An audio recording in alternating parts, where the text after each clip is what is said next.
Hi guys, so today we're starting a new lesson in chemistry. This lesson is very important because in order to be able to understand chemistry well and to run experiments in a chemistry lab, we need to be familiar with all the equipment that we're using and with the safety rule that we need to follow at the lab in order to be safe, of course, and to have the experiment be successful.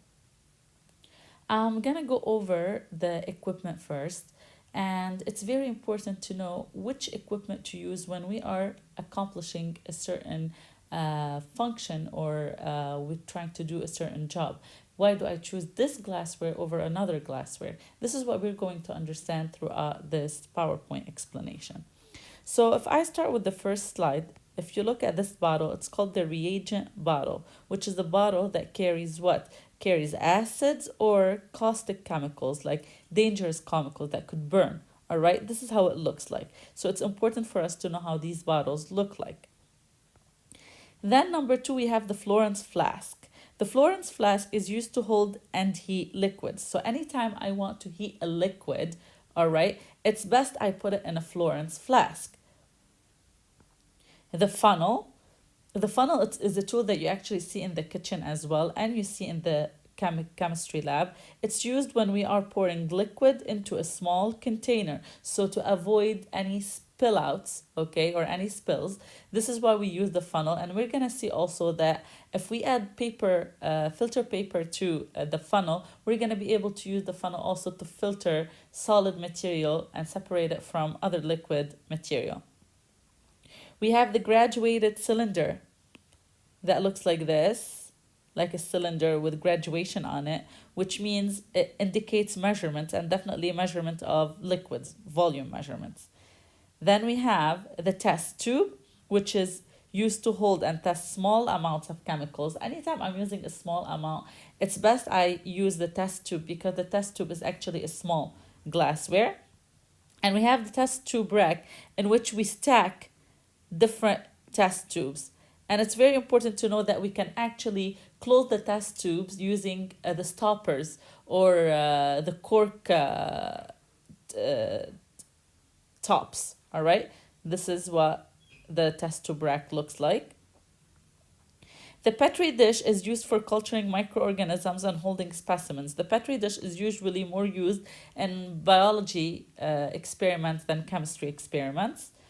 This is a thermometer. This is what the thermometer looks like. It measures temperature, of course, we know that. Beaker. Beaker is something that we're going to use a lot in the lab because it's used for rough measuring and pouring of liquids. So when I'm trying to measure liquids or use liquids with certain volumes and I don't want to be exactly accurate, all right, beaker is actually best. And notice that beakers have very wide opening, okay, which means they cannot be closed. So if I need to have a closure on a chemical, beaker is not the tool to use.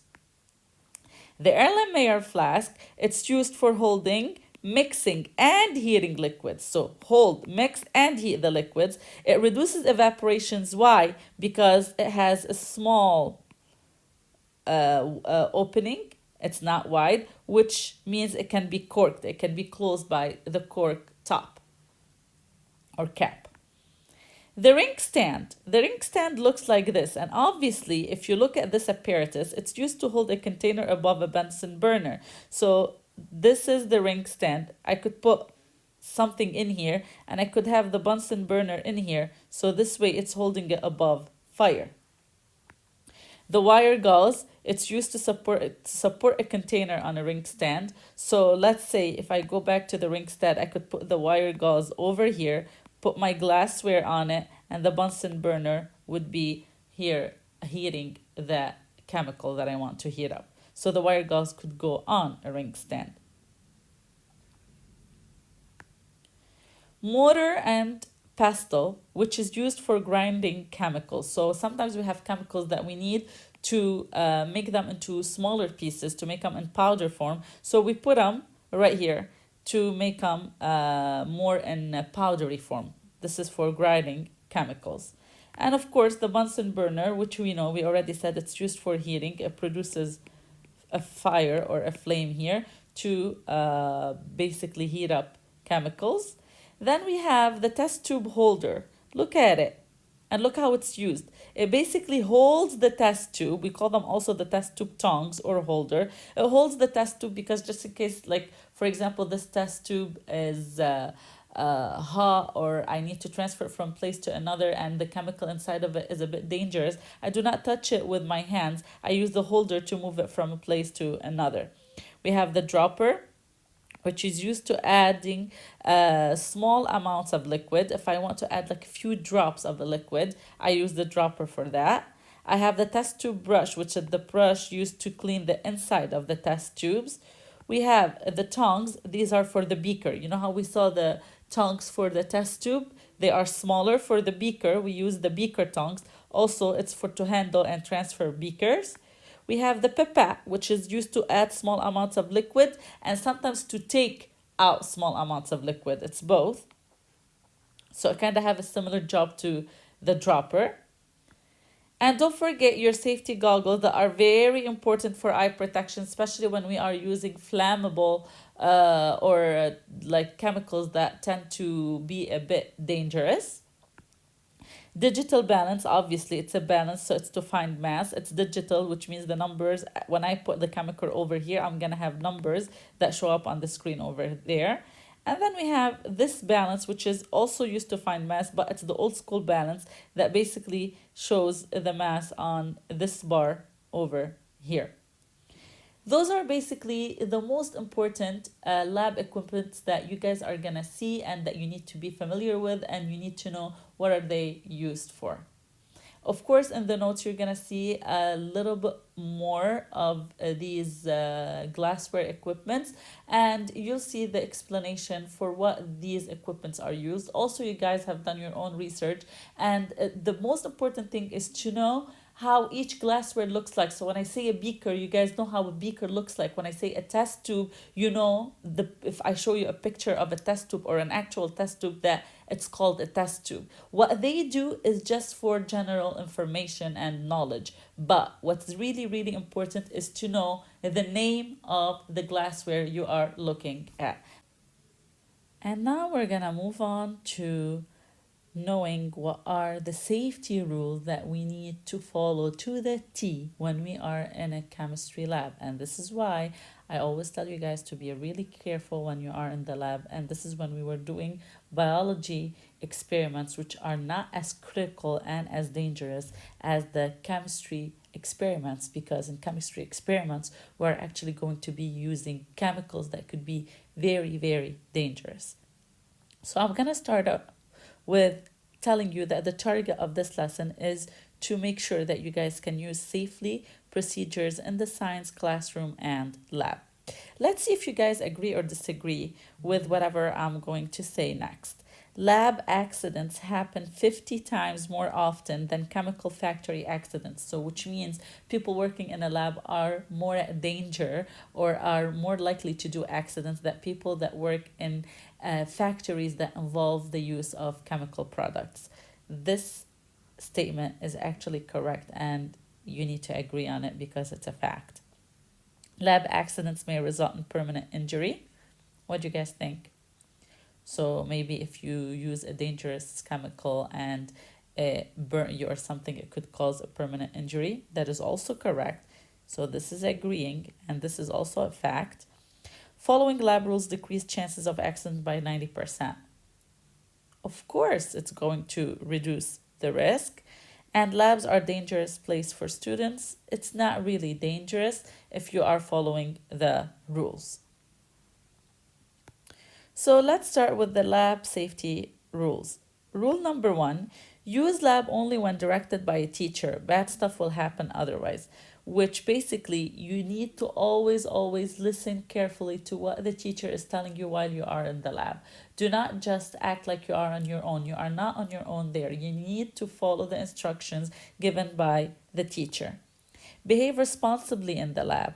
Do not horse around in the lab. You cannot be running around, and you cannot be playing with different glassware equipment or chemicals like they're just like a toy and they're not dangerous. You have to be really careful, that you have to be responsible of the lab equipment and materials, and you have to be responsible of yourself while using the equipment and the chemicals. Never work with chemicals without checking labels carefully and only when directed by the teacher. So basically, the teacher is the director. You are not the director, okay? When you are using a chemical, make sure you are reading the label on the reagent bottle. You know exactly what chemical you're using. On a side note, please let me know if there is an unlabeled container of or fluid. So let's say, for example, you guys grabbed a bottle of chemical and there's no label on it. It's important that you guys let me know that, because I need to have a label. I need to have a name on each chemical that is present there. Also, let's say we are doing experiments and we put something in the beaker and we moved on into another experiment. We need to label that beaker to remind ourselves what we put in that beaker or in that glassware, whatever the glassware is. So always remind me, I could sometimes forget, to label everything we are using in case there is no labeling.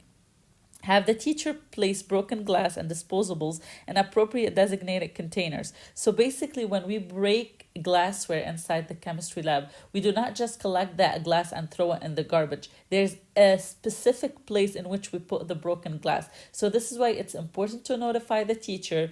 Do not break something and just try to shove it under the bench or to just collect it and put it in the garbage. That's not the solution. Don't hide it. If you break something, let me know right away.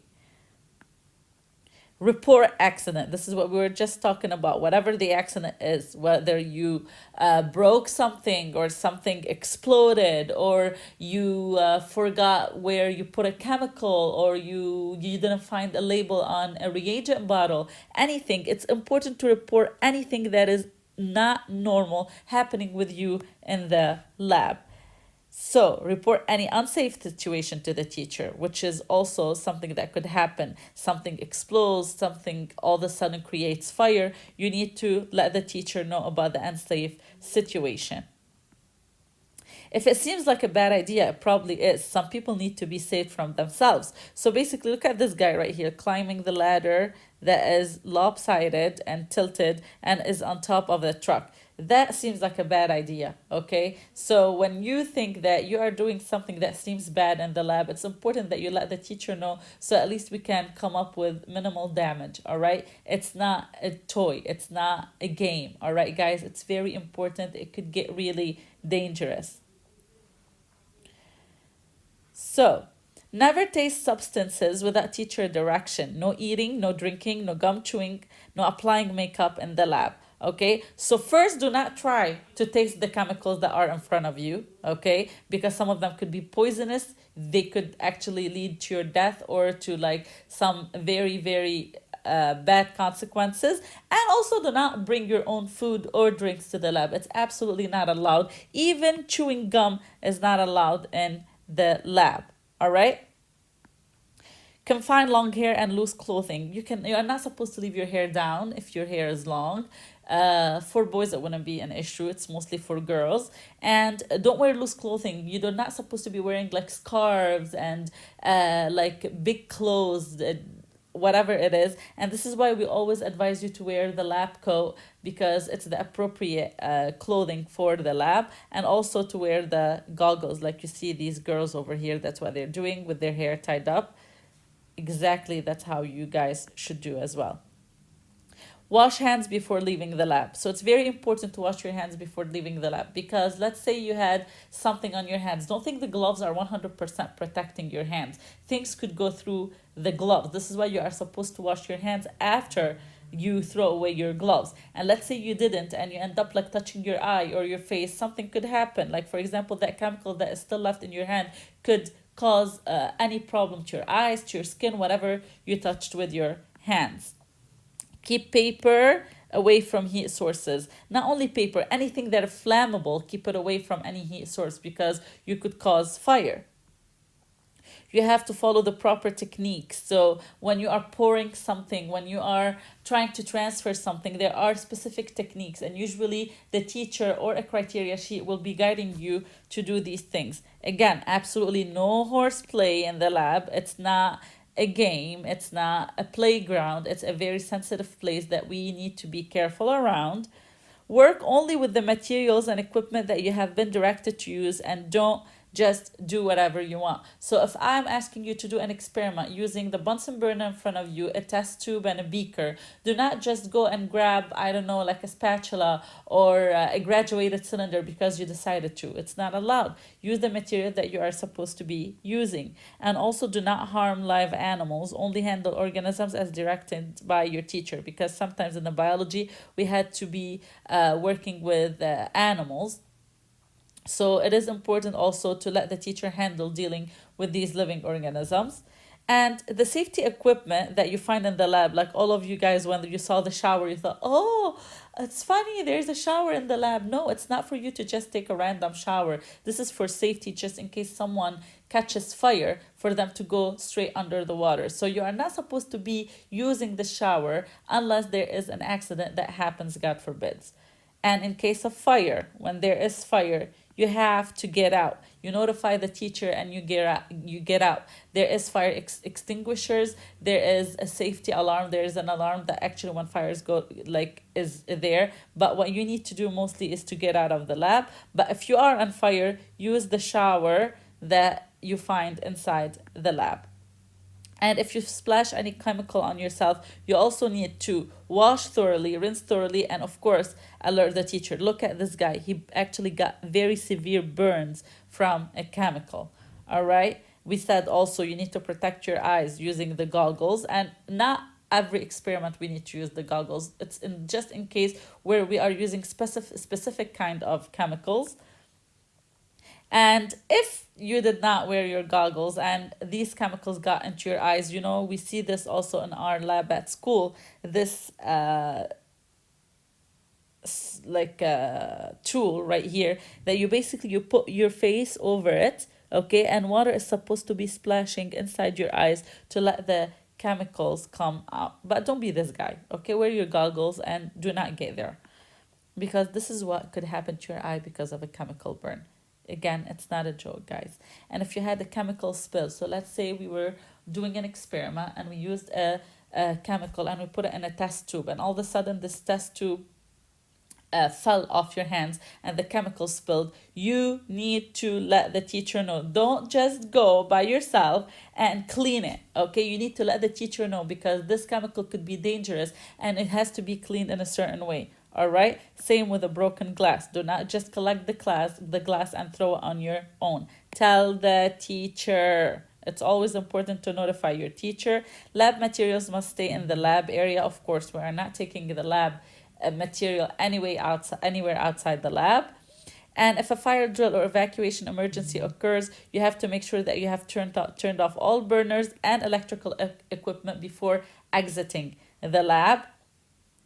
And you have to be always aware of where the fire extinguisher is, where the fire blanket is once you are in the lab. And of course, where is the exit, the emergency exit.